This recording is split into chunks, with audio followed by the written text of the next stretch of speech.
Seberapa penting pendidikan anti korupsi untuk bangsa Indonesia? KKN. Pengertian Undang-Undang Nomor 20 Tahun 2001, korupsi adalah perbuatan secara melawan hukum dengan memperkaya diri sendiri atau orang lain yang akan merugikan keuangan negara. Kedua, ada kolusi. Merupakan permufakatan atau kerjasama secara melawan hukum antar penyelenggara negara atau antar penyelenggara negara dan pihak lain yang merugikan orang lain, masyarakat, dan negara. Yang terakhir ada nepotisme, merupakan tindakan yang lebih memilih saudara atau teman akrab berdasarkan hubungannya dan bukan berdasarkan kemampuannya. Hal ini sejatinya dilarang dan melanggar hukum. Praktik dari 3 KKN hampir terjadi di semua daerah. Sikap koruptif telah menguasai dan tidak melihat umur, latar belakang, ras, dan lain-lain.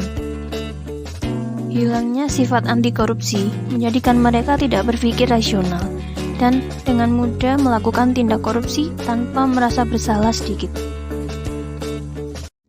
Lalu, apa pendidikan anti korupsi itu?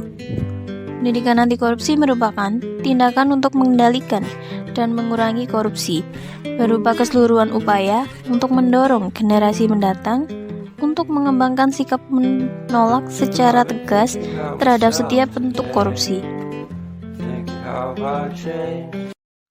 Setiap orang terlahir dibekali dengan nilai moral, potensi, dan sikap positif yang nantinya mampu menyelamatkan diri pribadi, keluarga, masyarakat, dan bangsa sekaligus. Itulah fitrah manusia, anugerah dari Tuhan sebagai rahmat. Fitrah inilah yang juga menjadi pembeda antara manusia. Dengan itu, cikal bakal pendidikan anti korupsi sudah tertanam dari dalam setiap diri manusia. Selain itu, pendidikan hanya sebagai arah dalam penumbuhan anak-anak. Tidak ada tindakan lain selain menguatkan bibit perilaku baik yang ada dalam setiap diri individu. Di sisi lain, pendidikan juga berfungsi untuk proses memupuk dan menguatkan nilai-nilai yang sudah tertanam, serta mengembangkan bakat dan kemampuan individu agar lebih berkembang. Tujuan dari pendidikan anti korupsi sendiri yaitu memberi dalam bentuk pengetahuan dan tentunya pemahaman mengenai berbagai bentuk korupsi dan sudut pandang lainnya. Merubah pandangan dan sikap semua orang terhadap korupsi, serta membentuk keterampilan dan kecakapan baru yang dibutuhkan untuk mencegah korupsi. 9 nilai anti korupsi. 1. Kejujuran. Merupakan salah satu nilai yang paling utama dalam anti korupsi. Tanpa kejujuran, seorang tidak akan mendapatkan kepercayaan dalam berbagai hal. Contoh kejujuran secara umum dari masyarakat ialah dengan selalu berkata jujur dalam menjalankan tugas dan kewajiban. Misalnya, sebagai seorang masyarakat umum dengan tepat membayar pajak. Yang kedua, ada kepedulian. Peduli berarti mengindahkan, memperhatikan, dan tidak menghiraukan. Rasa kepedulian dapat dicerminkan di lingkungan sekitar dan berbagai hal yang berkembang di dalamnya. Secara umum, sebagai masyarakat, juga dapat diwujudkan dengan peduli terhadap sesama seperti contohnya, membantu jika terjadi bencana alam, dan sebagainya. Yang ketiga, ada kemandirian. Artinya, tidak banyak bergantung kepada orang lain dalam berbagai hal. Dalam hal ini, kemandirian mampu membantu diri dalam individu agar tidak gampang terpengaruh orang lain yang mengarah ke hal buruk. Yang keempat, kedisiplinan. Untuk mengatur kehidupan sendiri, manusia membutuhkan sifat disiplin.